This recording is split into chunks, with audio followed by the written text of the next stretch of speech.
Hi, I'm Nina. You remember me?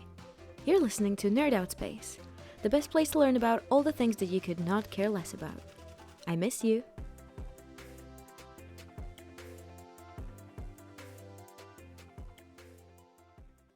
So, welcome, AfroLegacy.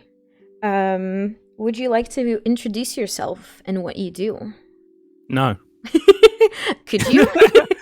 Could you though? Okay, just for you, yes. Oh, nice. Hi, I'm AfroLegacy. I am a self-taught independent rapper, and I make music inspired by anime, video games, and all sorts of nerdy topics. Cool. And are you a full-time musician, or is this a side job God, for no. you? No, I do not make enough money from this to be full time. No, just hobby for now that I'm following because making music is a lot of fun. And would my day you? to day, I'm sadly a bartender. Cool. And would you like to do this full time eventually?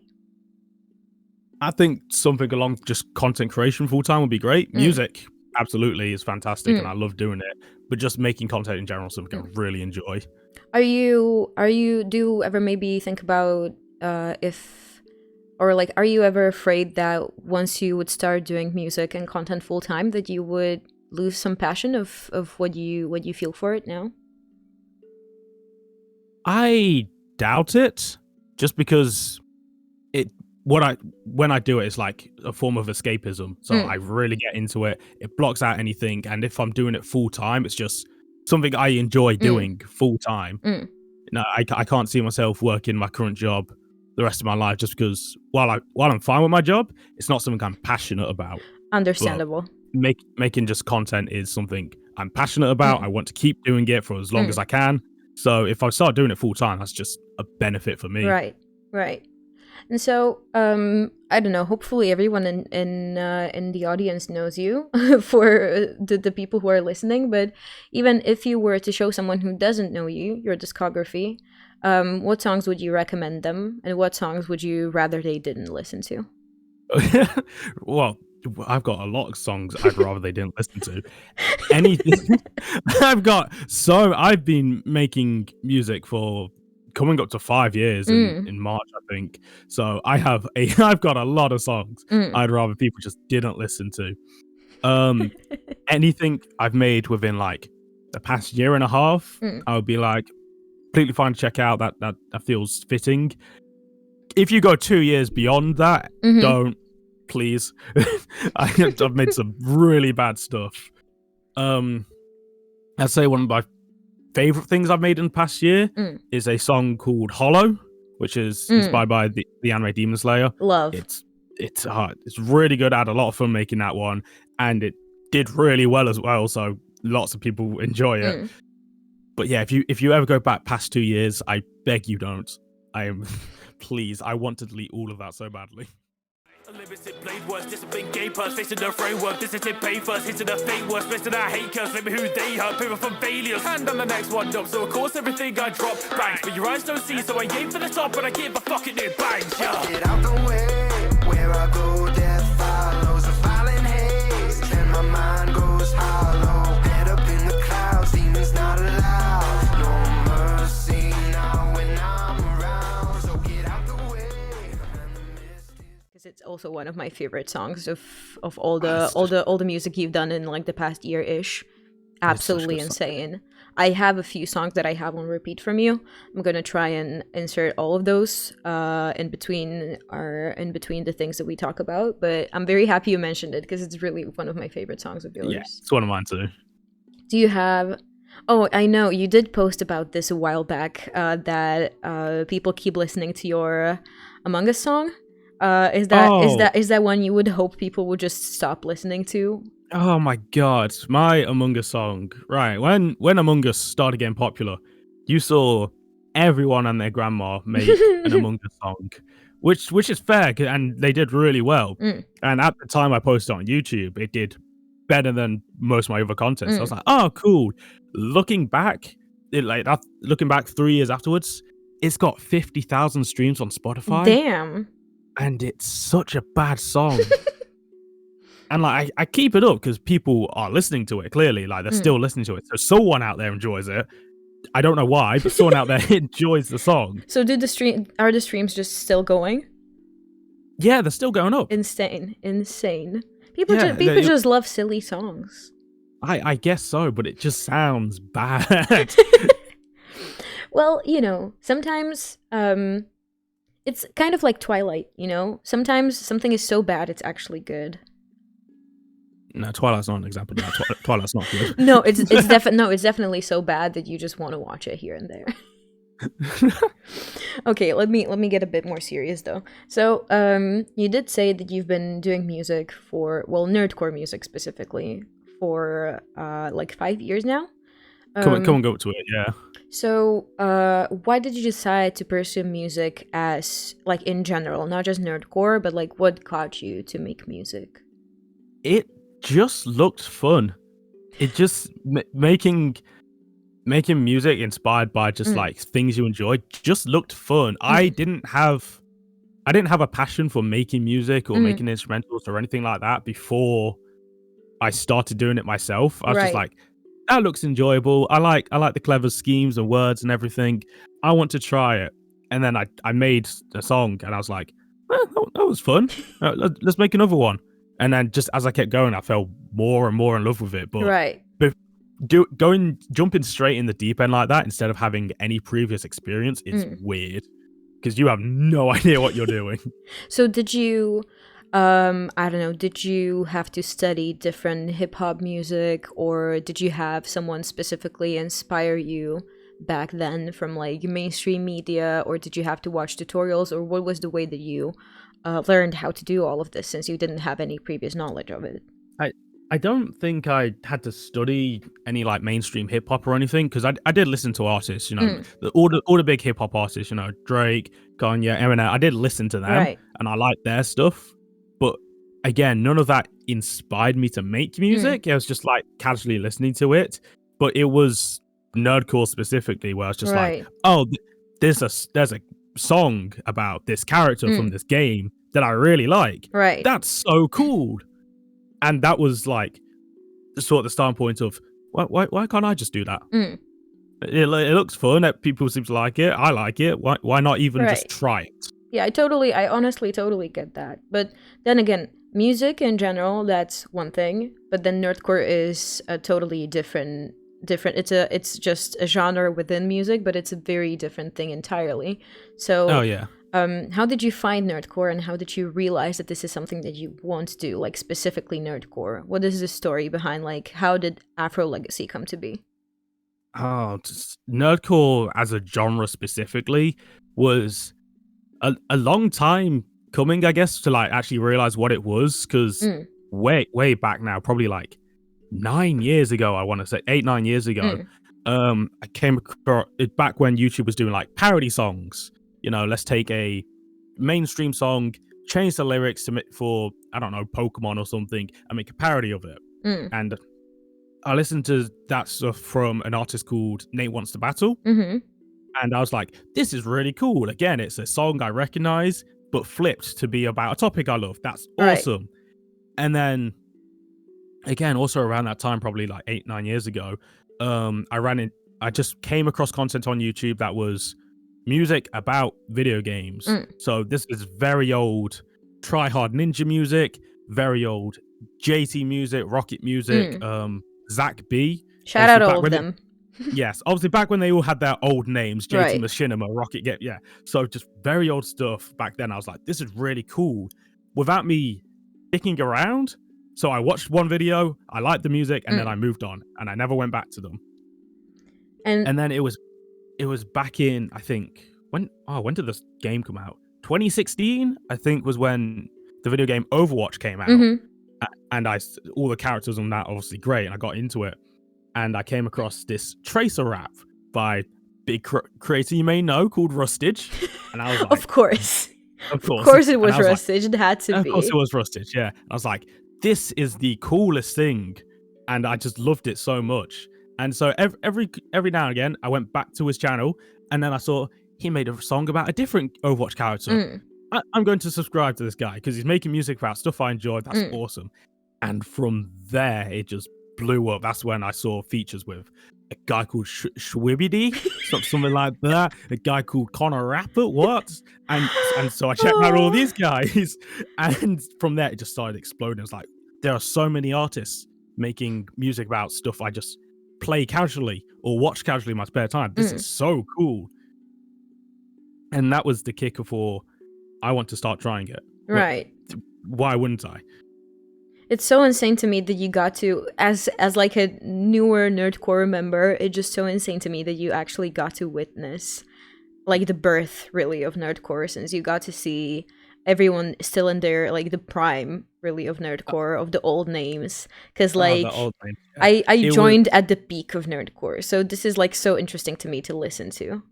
But I watched the birth of some of these channels. Again, when I subscribed to Rustage, he had less than 10,000 subscribers. That's insane, bro. That's amazing. Schwabity was just about hit 2,000 subscribers. So if you go back to Schwabity's channel, he did a 2,000 subscriber thank you rap where he thanked subscribers that left a comment, and one of my comments was there. So Connor, again, I think was just about to hit 1,000 subscribers when I subscribed. So like some of these big channels and names now, it's like, yeah, I was back there. When was that, do you think? When was what how long ago? Yeah, was it like, because you said like you've been doing music like for like 5 years, but when did you actively start like listening to nerdcore?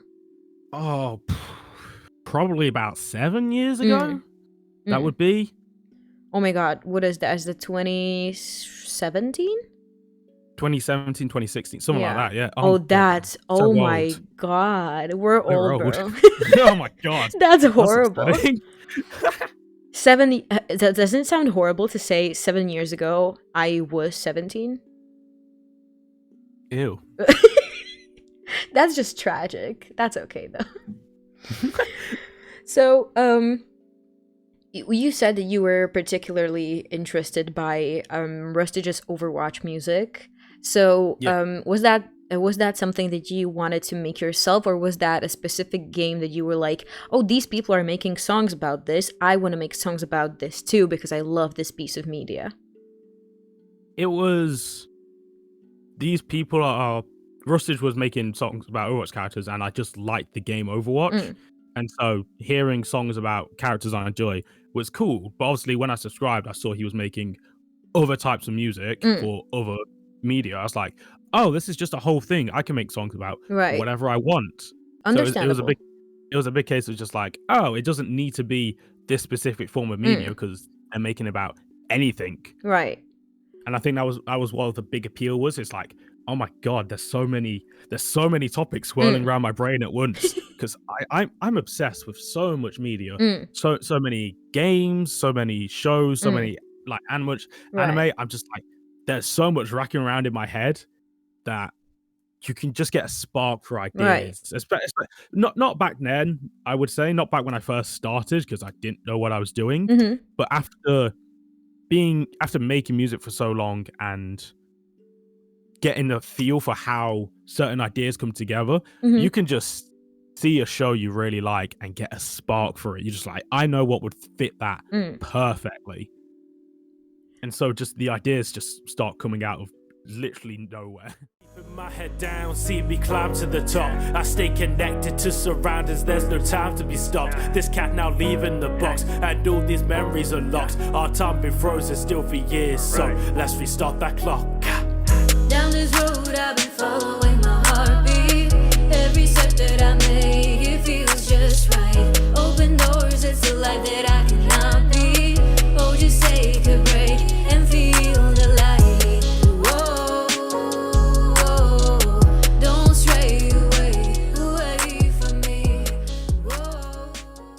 And so nowadays, like coming to more of a present day situation, I think it's like a known fact that people in nerdcore, different artists have different pockets of like a specific media that they just love making music on, or that makes their music pop very much. I know for the longest time, the Game Boy Jones had My Hero Academia. His songs were poppin'. I think Rustage had like One Piece, Naruto. These two, I think, mainly. So do you think you have like a safe pocket of songs, like of songs about a piece of media that you know is going to do well because you feel very comfortable with it? Oh, everyone knows this answer. It's Fairy Tale. Mm.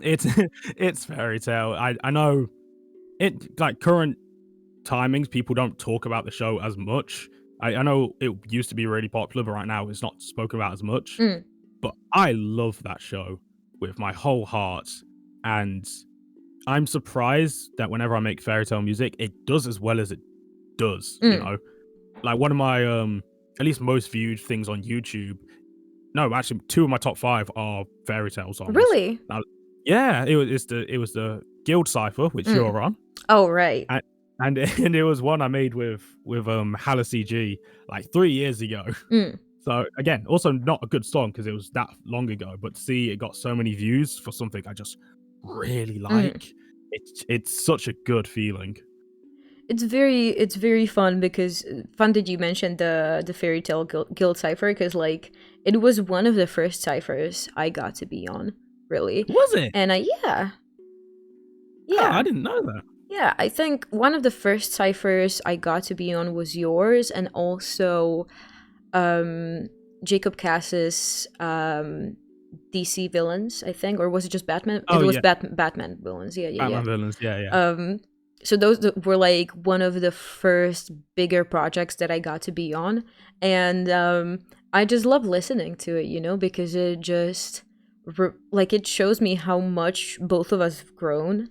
Because like we became super close when I entered nerdcore, and it's just very nice for me to see like the evolution that we're both undergoing together, to go from that cipher to Cosplay Chick to different songs that we did together, Kitty Cat, Bad Bunny, and it's just like it's so fun to see that we're actually, both of us are progressing to something greater. So I don't know if you feel the same way, but I like to reminisce. No, it is. I love you're gonna hate me, but I do like going to your older stuff. Oh no! And just being like, wow, she's so much better now. Yeah, I mean, it's always so scary to me when I meet new people, both in nerdcore and in real life, and they find out I make music, and they're like, "Oh, can you show me your channel?" And I'm like, "Yeah, but there's this catch, you see. Could you not listen to anything older than?" You have much bigger discography though, so I think that's a bit easier for you. Well, not really, because you've got a small discography, it's all technically your recent stuff, which is fine. But again, people can go back 4 years and actually like hear how bad it used to be. Because you were doing music before, like you started nerdcore, like at least you were a singer. So you actually knew what you were doing when you started. I had no idea. Okay, I had nothing to go off. Okay, so because I know that you outsource your beats here and there nowadays. So what did you use back then? What did I use back then? All right, tip for any upcoming musician who wants to learn how to make music. You go onto YouTube and you type free for non-profit, okay? And then whatever you find, you can use. Nice. Right, and I say non-profit because first of all, you're not making music. You're not making profiting. Money. You're not making money. You're not making money from YouTube anyway, because you don't have the requirements for it. So you're not going to get paid. And second of all, by the time you get paid from YouTube, you're not going to want to use those old songs anyway because they're that bad. So understandable. All my stuff from ages ago are just free for non-profit beats. You can probably find them on YouTube. I think I linked at least the artists who created them in the description of those videos. So you can probably find some of them I've used. Are all of your old songs still available? Available, or did you have to archive some? Almost every song I've made is available on my channel. There are 2 or 3 I've personally taken down, and then like some that were taken down for like copyright reasons. Right. But there are only there are 2 songs I took down purposely. One of them was back when everyone was making a Rengoku song, and the footage started getting copyright striked. Oof. So everyone was like, let's start taking these down because we don't want to strike on our channel. So I took down my Rengoku song. And then the other song I took down was my second ever upload onto the channel, because when I uploaded it, it was fine, and I left it up for a while. But then after a couple months, it started gaining more views. And because it was my second song, it was really bad. Right. And it started shooting to the top of like my most viewed videos. Oof. I was like, well, I don't want a song this terrible being my most viewed. Take it down. So it's not deleted. It's just private on the channel. But I was like, take it down. No one can see this. I could put it back up now. You know, it's not going to go back up to the top views. But I was like, I was worried that was going to be my most viewed video. So I just got rid of it. But was the feedback from the audience positive, or was it spawning any hate comments? I don't really get hate comments. I've gotten very few. Like, most feedback is good. It's normally like, oh, okay, like back then obviously it was like, oh, okay, I see the direction, you just need to improve on delivery, mixing, blah blah blah. Like just genuine good constructive criticism.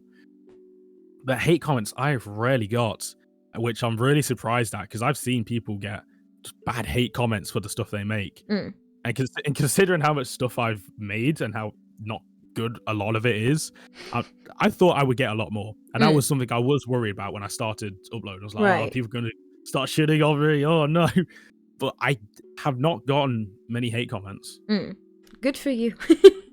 I'm saying that as if I was getting hate comments and shitted on, but I don't. Hold on, let me go start hating. No. I feel like if you're not like a super big artist in nerdcore, you're just gonna get like very weird comments here and there. What's the weirdest comment you've ever gotten on a video of yours? The weirdest comment? I know a weird comment I got recently. You can share. You can share with the group. Oh yeah, of course I will. I'm just like going back to try and find it. It's not exactly weird. It was just more of like, I didn't need to know this information. Oh, okay. So someone was oversharing. Not even oversharing. It was nothing like personal. It was just. Oh, okay. Oh, it was a weird way to phrase the comments. Where? Oh my god, where was it? It was on my my Pro Hero cipher. Oh, of course it was. Which obviously is my most viewed video. It's my most streamed thing on Spotify, which, you know, I don't count because it's a cipher. But someone just left a comment. It's just like, oh yeah, like a year ago I used to like this, but now I watch Demon Slayer. And it was like, all right. So first of all, you downgraded anime. Second of all, that doesn't stop you enjoying this one song. Insane. Done now, used to move in shadows, now I'm active when the sun's out. Oi vey, whole team is looking run down. Everybody guessing like guesses I'm having fun. Wow, war they won't stop, the score to be on top. I saw how they all clawed and left with no choice. The chorus, I'm sure this what it gas me more till I drop, was left with no choice. Started actions as the captain, I'll be leading this. A fraction of the faction and frozen with all the grievances. Man, no interactions, in fact the man has found peace with this. The main distraction is my yap and where's my allegiance with? A beast with this hair, a freak with the 10 tails. The beacon they went pale, they use us like bent nails. The truth is I raise hell, empty heart is what I'm left with. We're put in my position, then I bet you when they're desperate. Just, I want to pull back a little bit to your life as a musician. Do you think that becoming a musician influenced your everyday life in any way? Or do you view some parts of your life differently now that you make music? There are definitely parts I view differently. My everyday life is not affected, you know. People, my close friends obviously know I make music, but like people I work with just don't, just because I haven't mentioned it. But like, so every day isn't really different. I just have a new hobby I can do, which is always good. But then there are some parts of life where you're just like, oh, because having an audience doesn't register until you see them.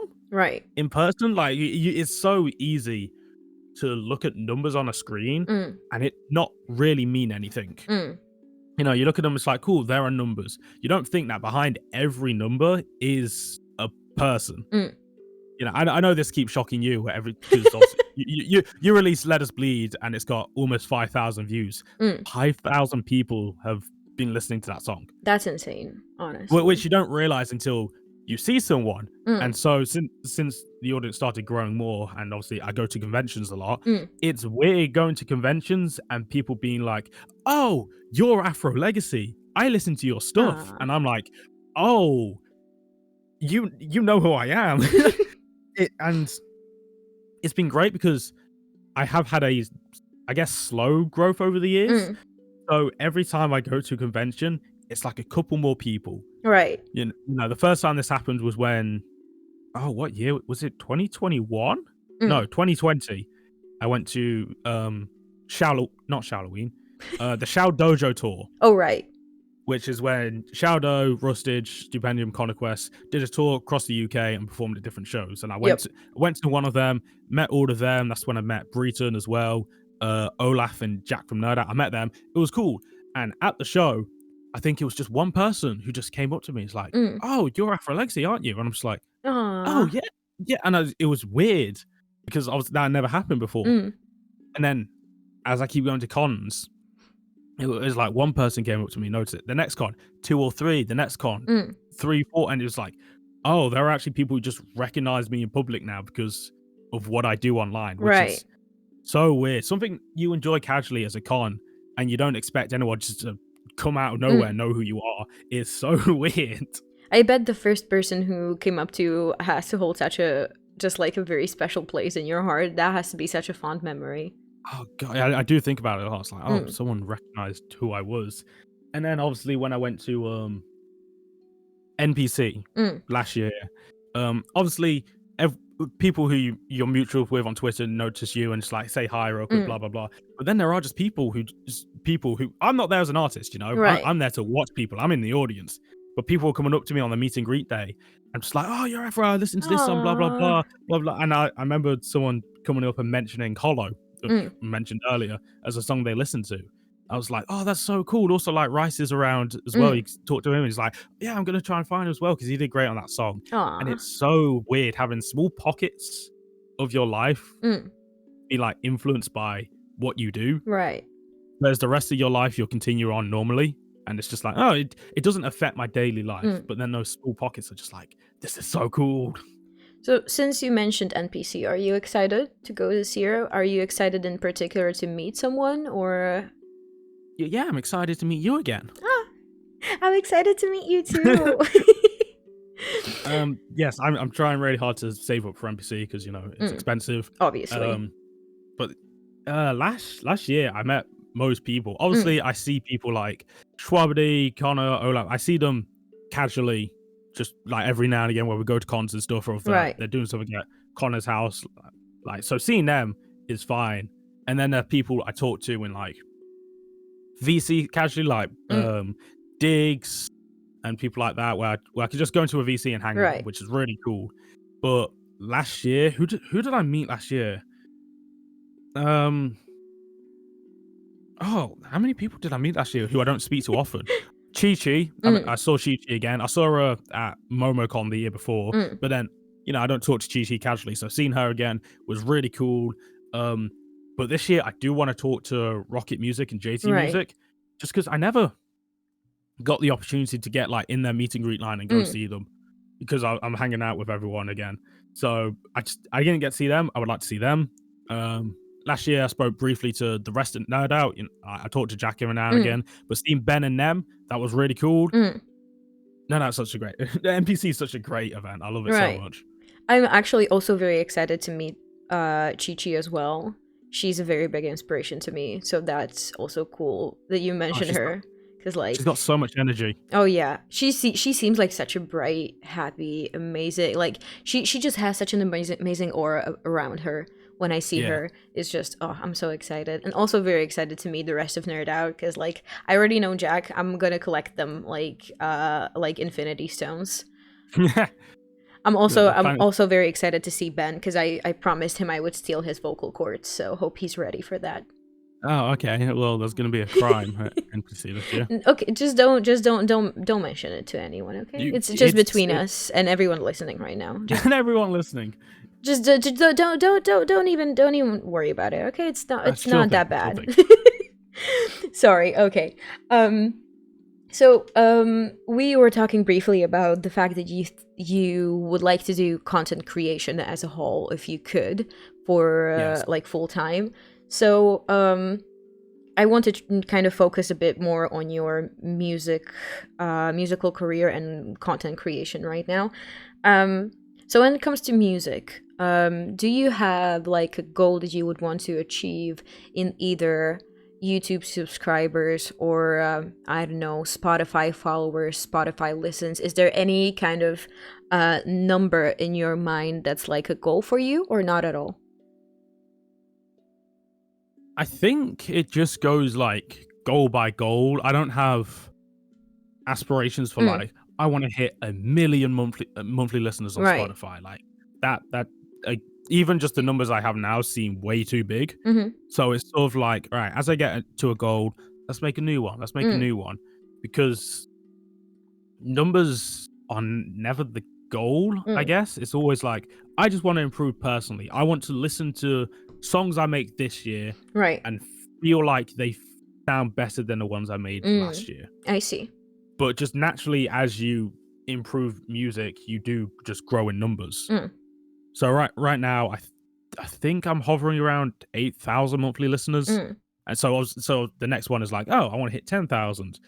Even if I don't hit 10,000 monthly listeners by the end of the year, as long as I think the songs I've made this year are better than last year, or I enjoy making them more, just something along those lines, that's Right. way more than goal than any number. And I know we've discussed this like privately in like the past few weeks now with the new year upon us. You also have goals for other types of content creation. So would you feel like sharing those as well, or would just the things that you kind of want to engage in 2024? Yeah, right now what I'm doing over on it hurts me to say this, TikTok. There's no shame. There's no shame, honey. No, it's still TikTok. There's so much shame. I am making content over on TikTok. I've been doing daily since the start of the year, and I want to do that for as long as I can. I know last year I did like 4 months of daily TikToks. Nice. And it was just really fun. And I was like, oh, I could do that again and go further if I really wanted to. So right now the goal is just post daily on TikTok. I don't understand the TikTok algorithm in the slightest. Who does? I mean, like videos I just like make, not really thinking much about it, do really well. Yep. And then ones where I do try and like hit a target or a trend or something, just don't do well at all. So I've got no idea how that works. So I'm just making videos and whatever happens. Yep. I kind of feel like that's the mindset you have to go into making TikTok content. It's just don't try too much. It's the silliest of things that people love the most for some reason. It really is. So what are your most viewed TikToks? Like, what are they about? Oh, my most viewed TikToks. Oh, I love my most viewed TikToks. They're so funny. Yes, please toot your own horn. Oh, no, well, not like what I'm talking about is funny, just the content okay, about fair it enough. is so funny. So you want easy anime TikToks to make, all right? You scroll anime Twitter and you see one of those like 9x9 grids of anime characters with a prompt up top, right? And you just talk about that, and apparently that does really well. Yes, it makes people want to fight. So I guess, you know, it really does. Some of my favorite stuff to make though is always seems to be on the controversial side of anime, and I don't know if that's just the way I'm phrasing it, or just anime fans don't get along. Yeah. So there's always arguments in my comments. I don't think I did anything wrong, but there are just arguments in the comments or attacking me. It's like, oh yeah, I've done nothing. Please just calm down. It's not that serious. Yeah, and I think it's good that I do have a like rough skin about it. Like I look at them and I laugh. Right. I don't think I've ever had a comment that's like hit me a bit too hard. And I'm like, oh, that was bad. Right. You just seem to be like a very good person to be posting on TikTok. You're just doing your thing. Yeah, I'm doing my thing. I'm enjoying it. It's good as well because while making music is something I love, sometimes it's frustrating. Yeah, you've got days where you're like, right, I need to record this song, and you leave 4 hours later and you're like, I got nothing done. Everything sounds terrible. But then over on TikTok, it's such easy, casual things to talk about. It's like I've got this. Oh, there's a please can't go by. I don't know if you heard that. It's okay. It's all good. It's like, all right, I just want to talk about this one thing for 1 minute and post it, and then never have to think about it because it doesn't matter. Right. It's such a nice way to put your creativity elsewhere. You know, it's good putting your all towards music, but Right. you know, don't put too many eggs in one basket. If you can explore other avenues, absolutely do so. Understandable. Do you think you're going to? Because I know you used to stream quite a bit. Is that something that you want to engage in a little more in 2024 as well? I'm sorry, used to stream quite a bit. I Yeah. started on Twitch. Okay. I started When? making. Oh my god! Oh, I need to go onto. I've got 3 YouTube channels, and I need to go Okay. onto. I need to go onto that 3rd channel that I don't post to, and just see when. No, I did this wrong. No, I need to go onto my 2nd channel and go onto my oldest videos that Okay. are private, and that's where I was making stuff. Okay, so you were streaming on Twitch and you were publishing it on YouTube? Yeah, so I Okay. started streaming on Twitch, and then made edited gameplay videos onto YouTube. I see. Because just I don't know, I really like the concept of streaming. And when you did it for so long, you know, it does get very tiring. But it was like, 5 years ago, Oof, okay. 5, 6 years ago, before again music, I was Right. streaming, and I wanted to make stream content. I wanted to make gameplay content on YouTube, and that's what I was doing for a time until I came across music. I was like, oh, this is fun. Let's start with this instead. So I have been on and off streaming. I was streaming a lot 5, 6 years ago, and then for the past 3 years, I've been very on and off about it. Yeah, Just because it can be so draining. for sure. It's very understandable. Because, like, while you're making music or while you're making TikToks, it is a short form content, even music, in comparison to streaming, because like streams can range from like anywhere from 1 to 4 to days, really, if you're just doing like a subathon or anything. So it's very understandable. So is this something that you're just looking to keep on a very like occasional scale in 2024, do you think? I don't want it to be occasional. I want it to be more consistent. I want to do reaction streams for our community, you know. Right. I want again, there's so many like content ideas I want to do. Obviously, I have a 2nd channel where I post reactions to nerdcore music, and I want to start doing that again because I know I fell off that. I want to start doing that again.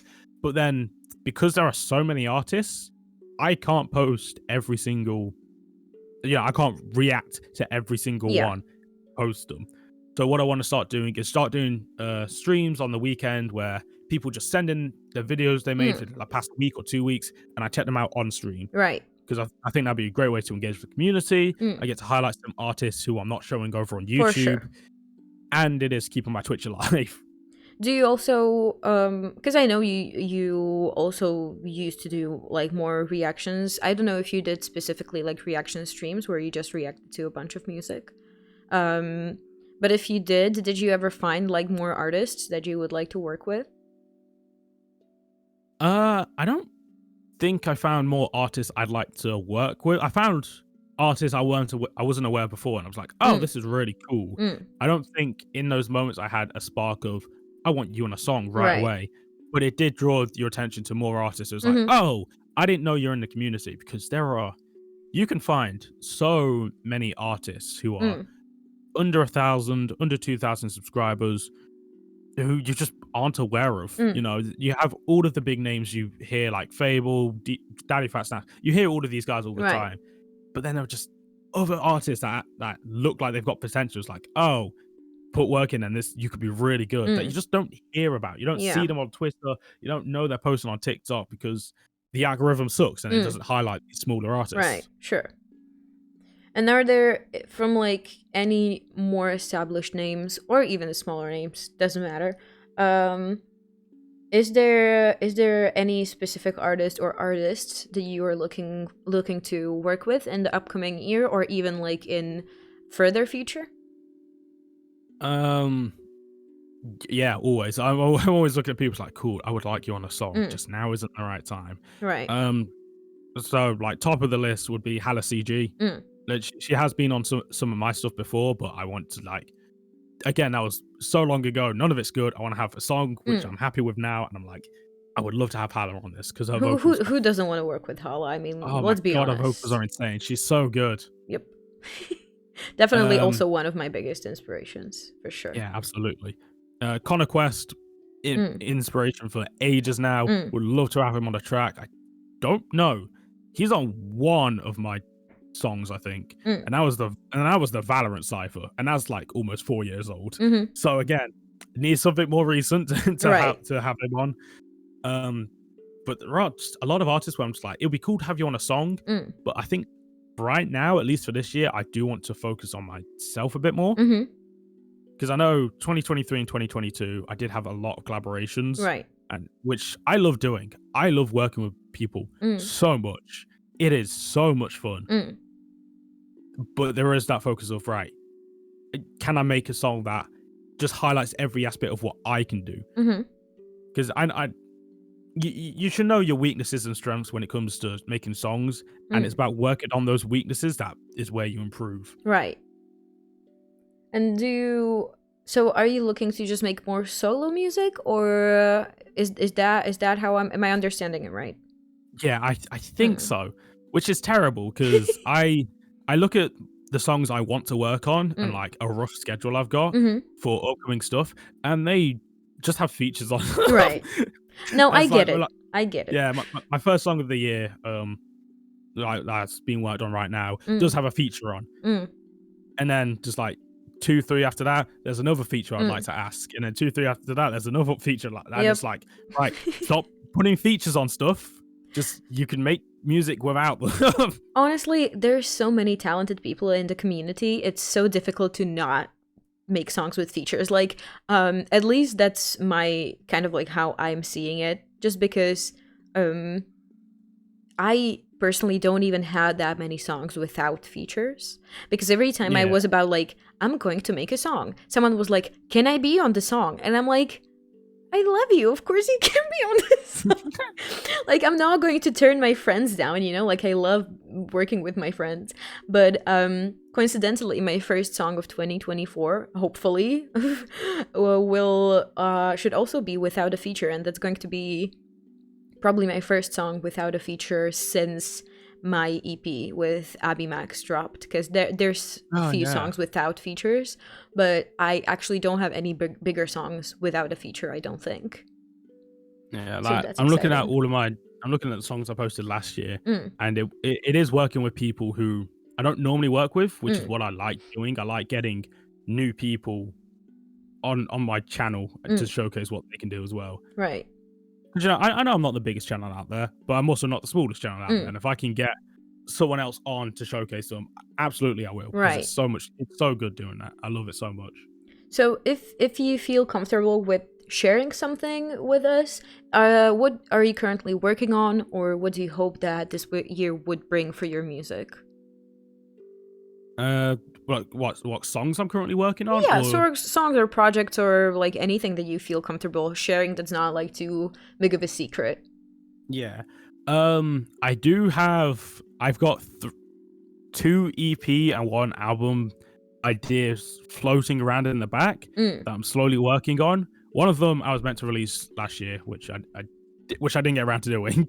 So I'm like trying to work on that one. One is a collaboration EP, which I'll keep the other artist secret for now. That again, we're slowly working on. We haven't had time to properly sit down and get like the instrumentals and everything. We just got some rough ideas. And then the final one is a big album that I want to do. Because last year I released a EP about Five Nights at Freddy's with Night of Breath. Yes, with Night of Breath, which is a franchise I've been obsessed with for years, and it feels so good having all of those brain worms like just come out and get influence into your music in one big go. Right, and that felt really good. So I've got an album idea I want to do, which is exactly that, a franchise I love, and I just want to feed everything into it in one big go and get it all out. And that EP I love. I enjoy every song on that so Right. much, and I think it's because of that passion that gets stored for Mm. years and years, Right. and then you just let it all out at once, and it feels so good. Mm. So I obviously not all 3 of those projects will be released this year. Mm. If I can manage that, I would be stupidly impressed with myself. But I don't think I could do that. So we'll see if even any of them gets released this year. Right. Well, if I can speak for us all, we're all very excited to see what you have in store for us. Maybe just a little bit of kind of like a look back from where you're right now. I don't know what the current sub count on your YouTube is. Do you know like a ballpark maybe? 14,000. 14,000. That's a lot of people.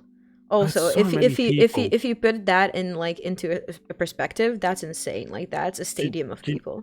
Do you know how mental it was going to NPC last year, and there's like the venue held like 1,400 people, I think it was. Right. And it's like, oh my god, that's so many people. I was mostly standing up on like because they had the main stage area and the floor in front of them, and then up top was a balcony area where you can look down.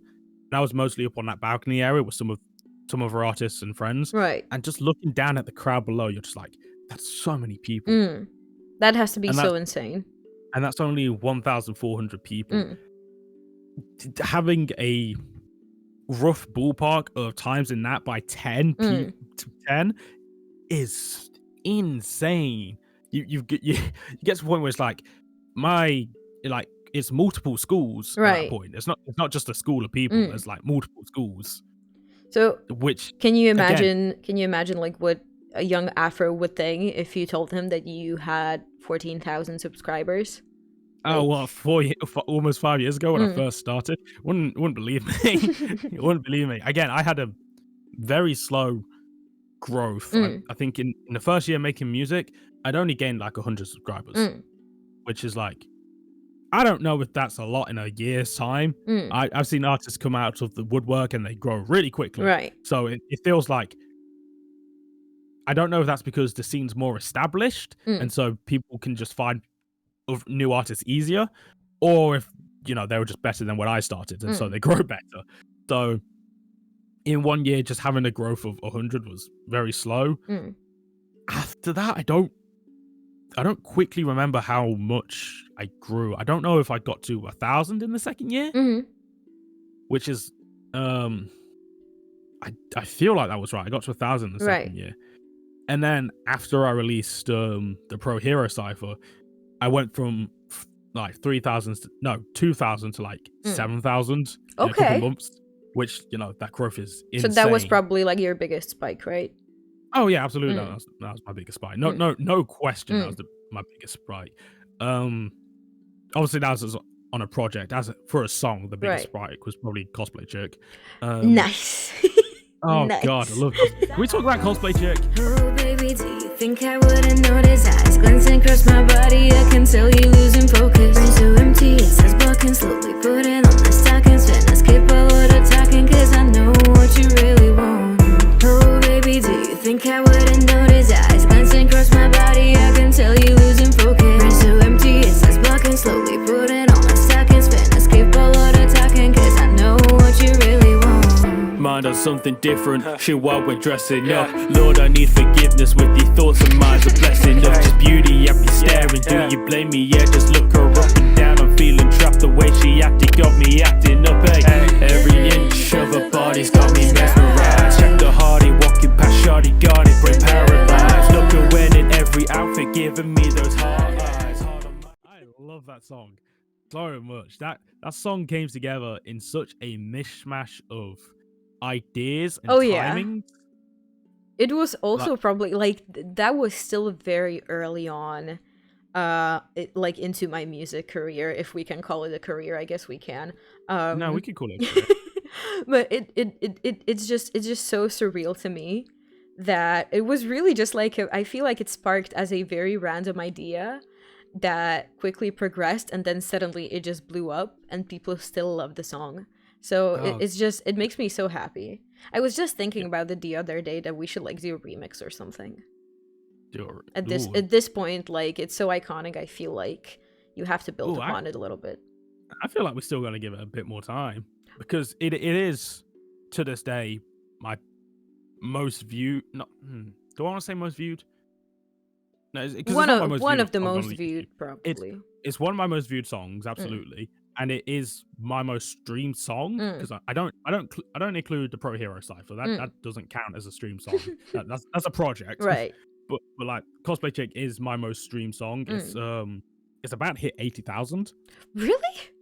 Yeah, it's Is about hit that 80,000 just streams. Spotify or is it the cross platforms? Just on Spotify. Well, I wonder how much it has across platforms. Probably a bit more.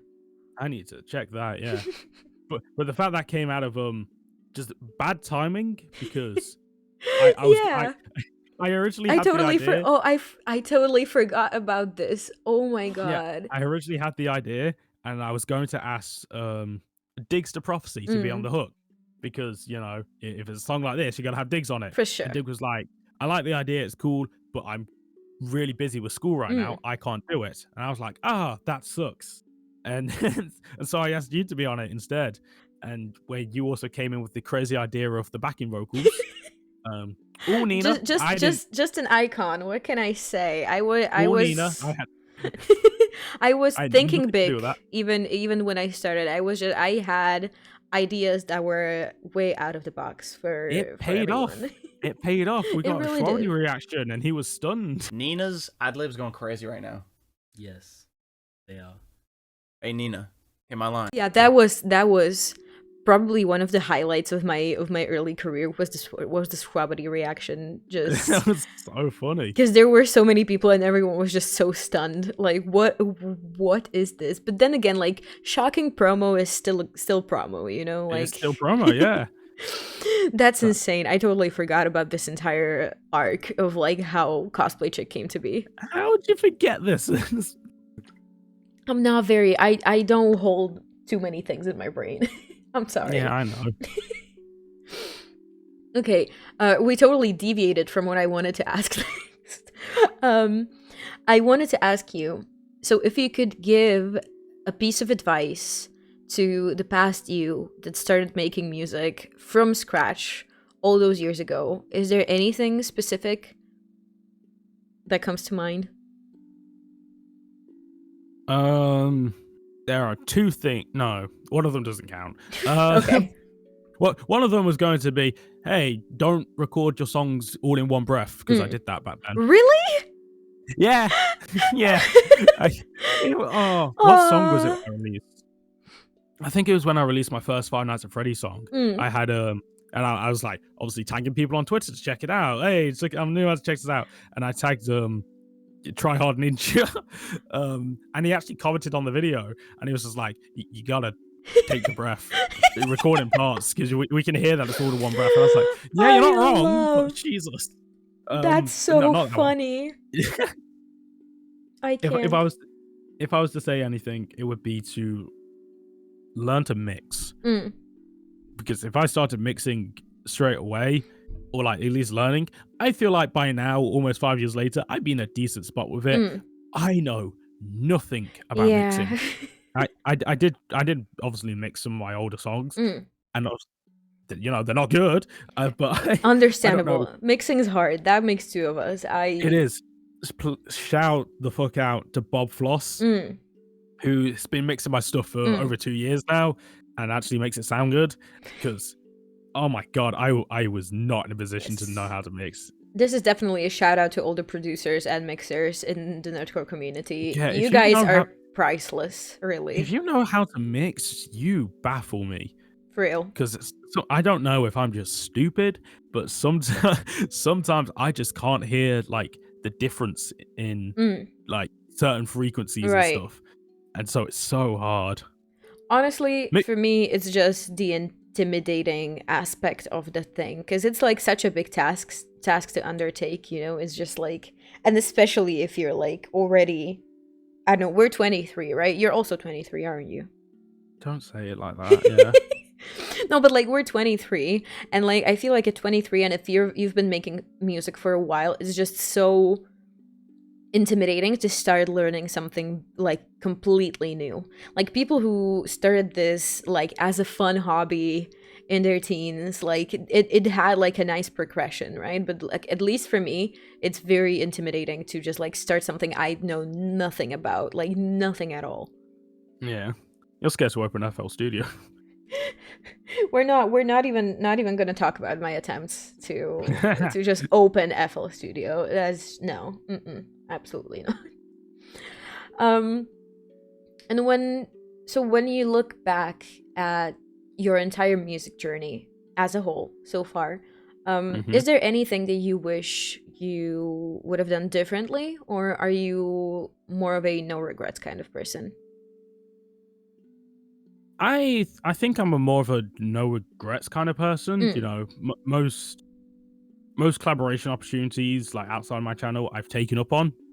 You know, I've thrown my name just at random artists to be like, hey, do you want to collab on a song? And it has worked out.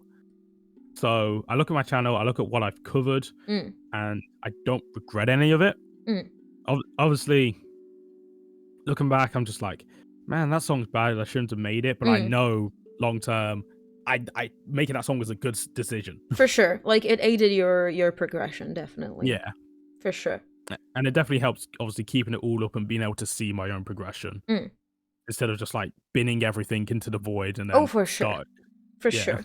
This is one of the best pieces of advice that I probably ever gotten, and it was from Connor Quest. And it's very fun to mention it now because it was my first ever interview on this podcast was with Connor. God, I love Connor, bro. Oh, I love this dude. And he said that he always viewed music like kind of something. Don't sit on things for way too long. Even if you don't like it very much anymore, just make it, put it out, and move on. Move on, get better. And like to me, that's probably one of the best pieces of advice that I've ever gotten, like ever. So that's also a very nice bridge to my next question. Is there anyone in the community in particular that you look up to, or anyone who helps you get better on a daily basis? Obviously, there's just artists I inspire to be like, or not inspired to be like, who lights a spark with inspiration. Who I listen to their stuff and it's like those certain things about them just like really tickle my brain and it makes me want to improve in those moments. So again, Connor right now is the big one because his writing is so good. Yeah. And he's insane with it. That tickles my brain just a bit more than any other artist. Obviously, there's Dan Bull, there's Stupendium, who have insane writing techniques and schemes that just that get every corner of my brain and scratch everything, and they are insane. And I want to be like it. For some reason, Connor's writing specifically just it's so good. Oh, for sure. He has such a way with words for no reason. No, he doesn't. That's the funny thing, because you hang with Connor in person and you just don't understand what this man's trying to say. I've sat and watched arguments between him and Schwabity where Connor's trying to make a point that he's explaining in such a poor way that you don't understand what he's trying to say. Yeah, and Schwabity's just getting angry at him because it's not making sense. And then you go to his music and somehow all of his words are like perfectly working together. Oh, it's yeah. Like, what's the difference? Do I just need to put a mic in front of you the whole time? Every time he's like, okay, so hear me out. You just take a mic and you're like, okay, now explain. Yeah, now you get to go because now it makes sense. Understandable. So obviously, yeah, the artists I look up to. But then, of course, there are all of my beloved friends, and that's the only time I'll say that publicly, who I'm close with. Obviously, you, my favorite cat girl. Well, you don't know that many cat girls, to be fair. Yeah, that's true. But then also everyone, you know, Carter Sauce, Tozuko, Ninathy, Cola Kong, you know, everyone who I'm just friends with, who I share all of the behind the scenes stuff with. Every rough demo, I'm just like, what do you think of this? It sounds terrible, but what do you think? And then they give tips, advice, everything, and like that. Just working with them on that friend level instead of like a professional artist level just really does help push you to make better stuff. And is there anything specifically not a person, either a topic or maybe a time in your life that inspires you in music. And to elaborate a bit on this, are there any songs that you feel like you pour a little bit of yourself into? Nothing I've released publicly. I don't think off the top. Now I need to look at my channel again in case I'm lying. Because there's a chance I just forgot about a song where I put a bit more just like of myself into. Because I'm very much like, hey, I'm making a song inspired by an anime character. I am the anime character, and everything I'm talking about is in universe, and it's not my own personal emotion poured into it.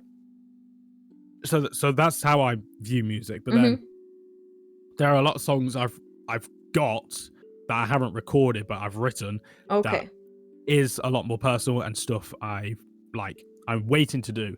Obviously, last year I released a song called Spiritfarer with Night of Breath, and that was a lot more personal. You know, the way I brand my nerdcore music and my I don't want to say personal because it's all personal, but my own inspired music looks and is branded very differently on the channel, so you can point it out. Right. So anything that looks like it's branded differently is a lot more personal. Is what inspired by my own life instead of what I've just made for One Piece views. No, you're totally real with this.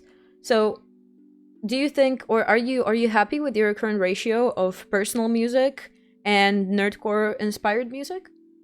No. There's okay. no. Okay.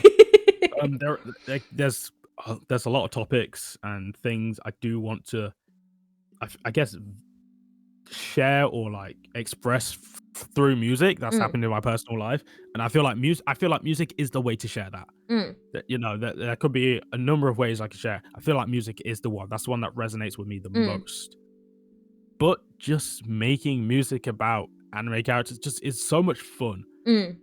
So that personal music is always on the back burner because sharing when you share anything like that, it can be scary, it can be hard, especially like deciding who to share it with, whether you can truly trust stuff like that. It's very personal and it's very hard to do. So trying to get into the state of, I feel like I talk quickly. Sorry. No, you're good. You're totally good. Don't worry. I feel like getting into the state of mind of right, time to share all of this and put it on a platform this big. Is so hard that it's always on the back burner. Right.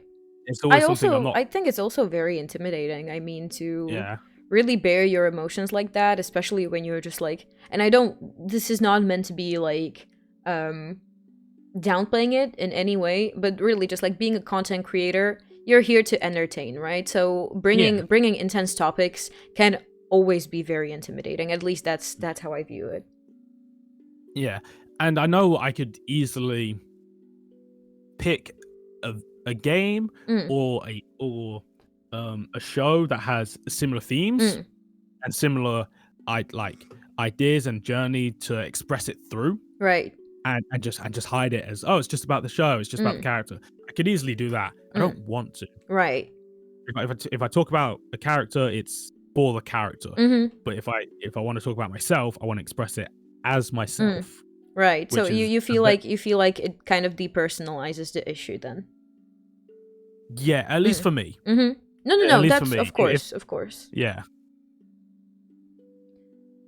Whew, okay, that was a bit bigger of a question, I guess. If I could maybe, we're also you wrote the questions.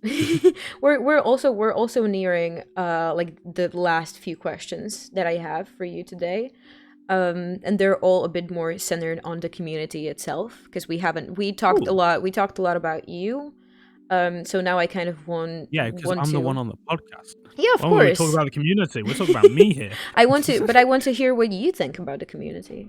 Don't worry. So, to maybe like start it off, what is it that you love the most about nerdcore as a community?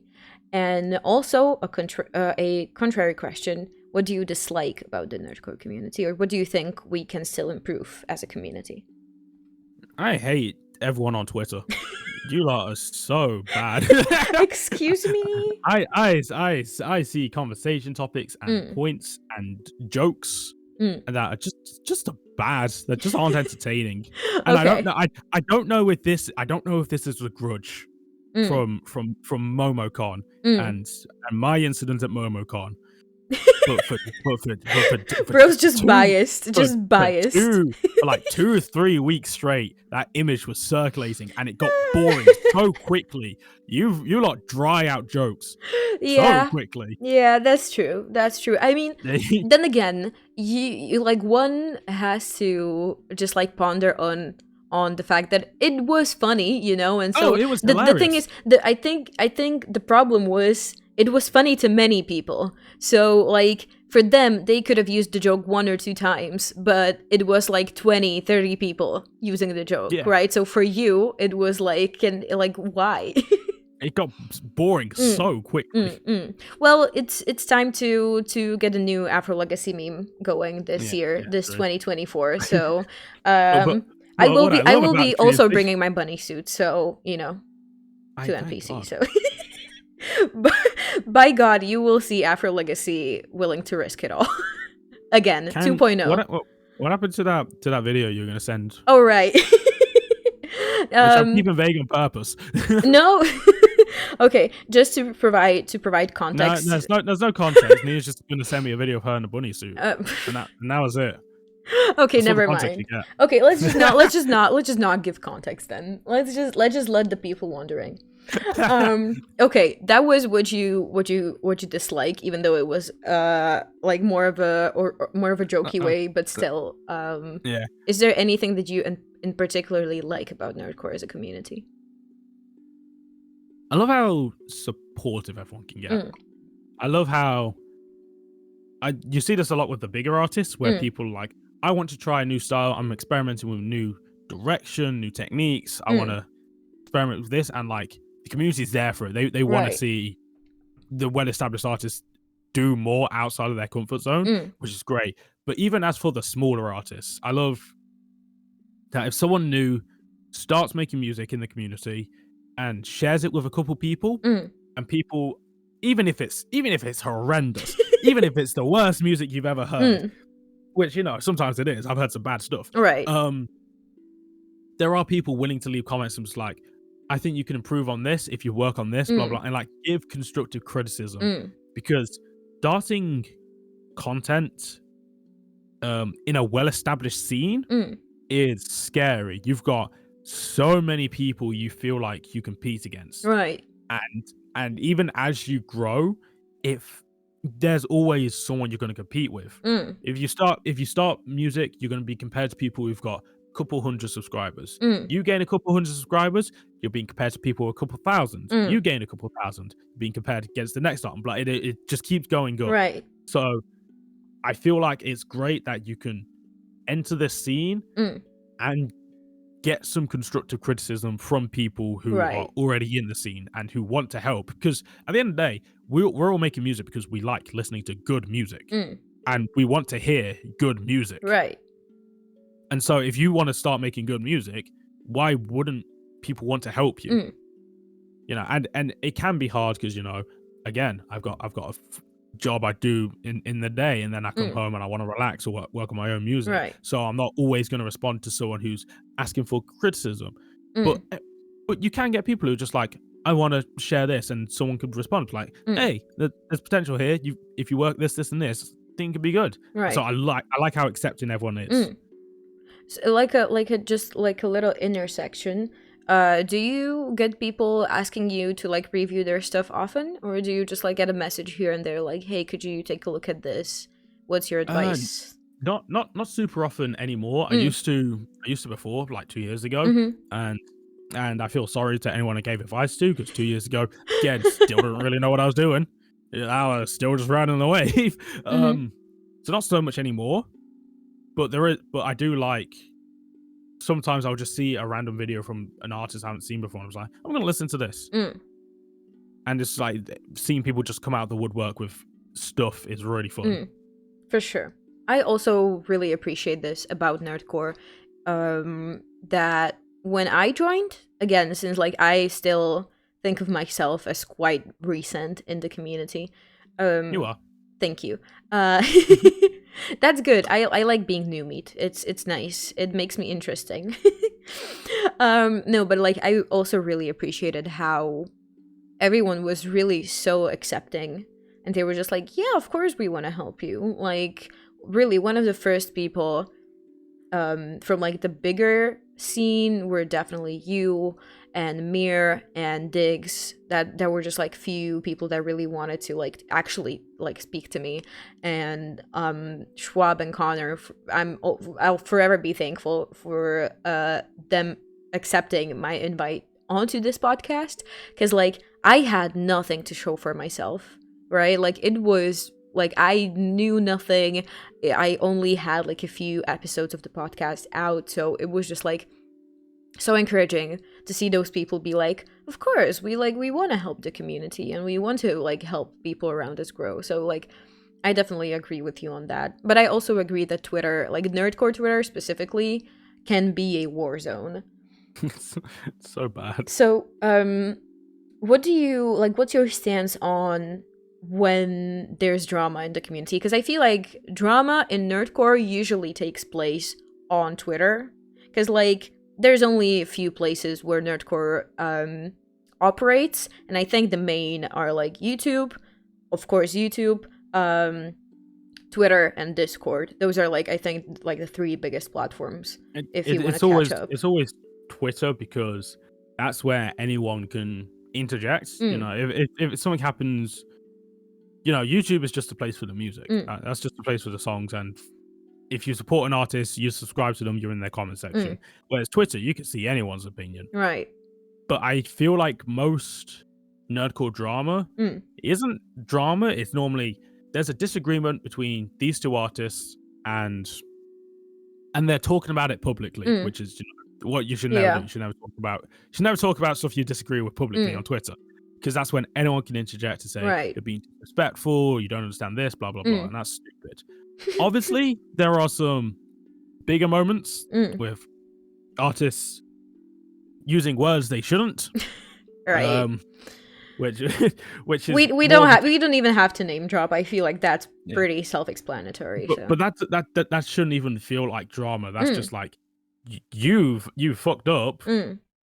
I like you better have a good apology ready, right? And or like an explanation, and then you should just be able to move on. That's not something that should hover around for ages and ages. Some stuff does because it's funny, right? Some stuff hover around is just funny, but most of the time, drama doesn't feel like it needs to be drama.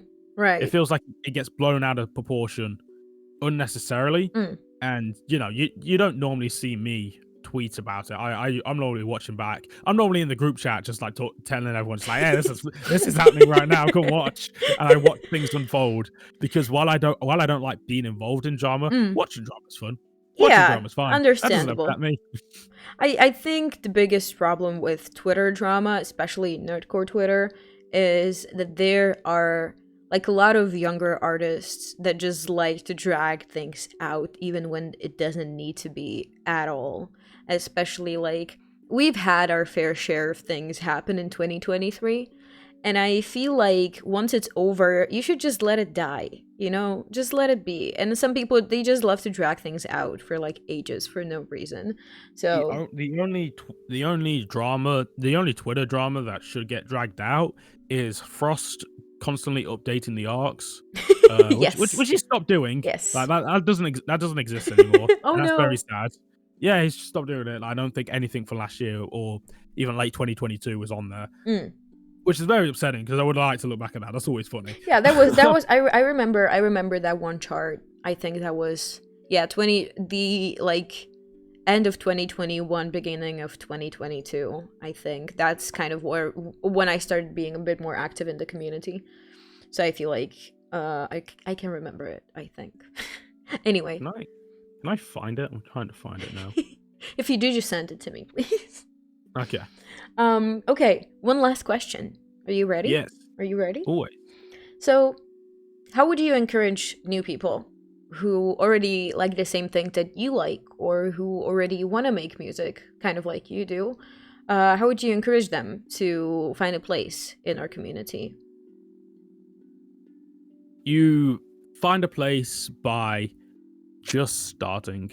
Like if you're waiting to start, why? Because if you don't start, then you can't begin the journey. Right. It's about starting. You know, you can't start you can't start the journey unless you actually start it. So you just start it, start posting. I would encourage joining some of the Discord servers and sharing your work in there. And just in the self-promotion section, every Discord has a self-promotion section. Just share your work in there, but actually join the servers to talk to people, and not as an upcoming artist, but just someone who enjoys nerdcore music and wants to talk about it. Just talk in the servers, meet some cool people, relax, and have fun with it. If you overly stress, you're not gonna make music. You're not gonna start if you're overly stressed about it. So it's the best thing to do is relax a little bit, enjoy what you're doing, because at the very least that's how I found success. You know, I started because it looked fun, and I started doing it because it was fun, and I started joining Discord servers, and you know that's when I first started talking to Connor, and now you know Connor's one of the greatest homies I've got, and it was just from casual interactions in the nerdcore space. Right. Well, thank you so much for your inspiring words to us all, and also thank you so much for joining me today. Of course. It was so much fun. I personally cannot wait to work with you more in 2024. I gotta work with you. I say as I have a hook from you ready to like use. I just love working with you, and I'm really excited to see what 2024 brings for you and for your music career, because I've been watching you for like a few years now, and you have developed immensely, just like in the span of the few years I've known you. So I just want to congratulate you on that personally. Oh, thank you. And I just really want to thank you for being here with me today. And yeah, I just can't wait to see what you do next. Thank you so much for tuning in again. I've been Nina, and you, as per usual, were the most amazing audience. And you were listening to Nerd Out Space.